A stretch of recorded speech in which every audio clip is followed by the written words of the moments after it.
Hi 10th பசங்களா, பஞ்சுவேஷன்ல full mark வாங்கணுமா? அப்ப நான் சொல்றத பண்ணுங்க. ஸோ ஃபர்ஸ்ட் ப்ரோஸ், சப்ளிமெண்ட்ரி இந்த ரெண்டுமே லைன் பை லைனா உட்காந்து படிச்சிருங்க. ஏன்னா அதுல இருந்து தான் கேள்வி வரும். சரிப்பா, படிக்காத கொஷினே வந்துருச்சு. அப்ப என்ன பண்ண போற? அப்ப நான் சொல்றத ஃபாலோ பண்ணுங்க. ஸோ இப்போ பஞ்சுவேஷன்ல எங்கெல்லாம் நேம்ஸ் வருதோ அந்த ஃபர்ஸ்ட் லெட்டரை கேபிட்டலா மாத்திருங்க. ஓகே. அடுத்ததா மேக்ஸிமம் டைலாக்ஸ் தான் கேட்பாங்க. ஸோ டைலாக்ஸ் வந்து கேட்டாங்க அப்படின்னா செட் இல்ல ஆஸ்ட் இந்த மாதிரி வேர்ட்ஸ் எல்லாம் இருக்கும்ல, அதுக்கு முன்னாடி அந்த டைலாக்குள்ள என்ன பண்ணிருங்க, டபுள் கொட்டேஷன் போட்டுருங்க. ஸ்டார்ட் பண்ணி என் பண்ணிக்கோங்க. அண்ட் எந்த இடத்துல என் பண்றீங்களோ அதுக்கு பக்கத்திலேயே வந்து கமா போட்டுக்கோங்க. அப்ப பேசிக்லி வந்து செட், ஆஸ்ட், எக்ஸ்கிளைம்ட் இந்த மாதிரி வேர்ட்ஸ் எல்லாம் இருக்குன்னா அதுக்கு முன்னாடி கமா வர்ற மாதிரி இருக்கும்.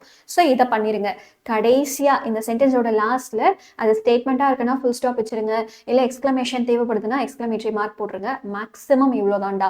ஸோ பஞ்சுவேஷன் இதை பண்ணாலே ஓரளவுக்கு உங்களுக்கு ஃபுல் மார்க் வந்துடும். சம்டைம்ஸ் மட்டும் எக்ஸ்ட்ராவா ஏதாவது பஞ்சுவேஷன் ஆட் பண்ற மாதிரி இருக்கும். அது நீங்க லைன் பை லைன் படிச்சா தாராளமா ஃபுல் மார்க் வாங்கலாம்.